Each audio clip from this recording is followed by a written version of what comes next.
బాబుకి ఫుడ్ పెట్టడానికి ట్రై చేస్తే వద్దు అని పక్కకు తోశాడు. అప్పుడు దివాన్కి నా కాలు తగిలి బ్లడ్ అయితే కారిపోయింది.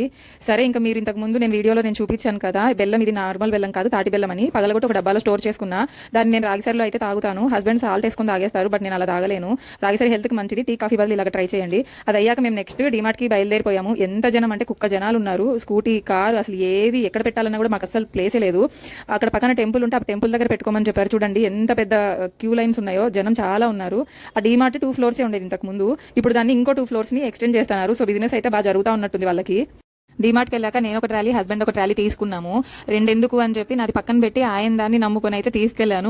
ఫైనల్గా మాకు తెలిసింది ఏంటంటే ఆయన తీసుకున్న ట్రాలీ డ్యామేజ్డ్ ట్రాలీ. మేము అది తెలియకుండానే తీసుకెళ్లి సగం సరుకులు నింపాక మాకు అర్థమైంది. మా బాబు నేను దాంట్లో ఎక్కుతాను, నేను పక్కకు దిగను అంటే ఇంక సరే ఏం చేయలేక ఆయన అక్కడ వదిలిపెట్టాము. ఫస్ట్ వచ్చిన సెక్షనే మేము పిల్లలకి స్నాక్స్ తీసుకునే సెక్షన్లోకి వచ్చినాం. చూసినవన్నీ నేను వేశాను, లాస్ట్లో ఫిల్టర్ చేసేద్దాంలే అని చెప్పి. కానీ హస్బెండ్ నాకు తెలియకుండా అవన్నీ బిల్లు వేపించేశాడు. నేను ఆ టైంలో పాప పాస్ వస్తున్నాయి మమ్మీ అంటే వాష్రూమ్కి వెళ్ళి వచ్చేసరికి బిల్ అంతా అయిపోయి కామ్గా పక్కన పెట్టేశాము. ఏం చేయలేము. ఇంకా మా బిల్ అయితే 8,140 రూపీస్ అయింది. లాస్ట్లో చూపిస్తాను మీకు. ఇంకా కింద సామాన్లన్నీ తీసుకున్న తర్వాత పైకి అయితే వచ్చాము. ఈ పాండా దాన్ని వేరే అమ్మాయి ఆడుకుంటుంటే మా వాడు లాక్కొని మరి దాంట్లో కూర్చున్నాడు. ఆ పిల్లేమో నాకు కావాలని ఏడుస్తుంటే సర్లే ఇచ్చేయరా అంటే కాసేపు అలాగా వదిలేశాడు.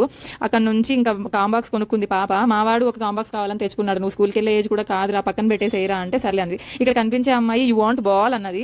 నాకైతే చాలా ముచ్చట అనిపించింది. తను అట్లీస్ట్ ఫస్ట్ క్లాస్ కూడా ఉండదు. అంటే కొంచెం స్కిల్స్ అనేవి డెవలప్ అయితే మంచిది కదా పిల్లలకి. నాకు అది చెప్తున్నాను నేను, అంతే. ఏ లాంగ్వేజ్ తప్పు పట్టలేదు.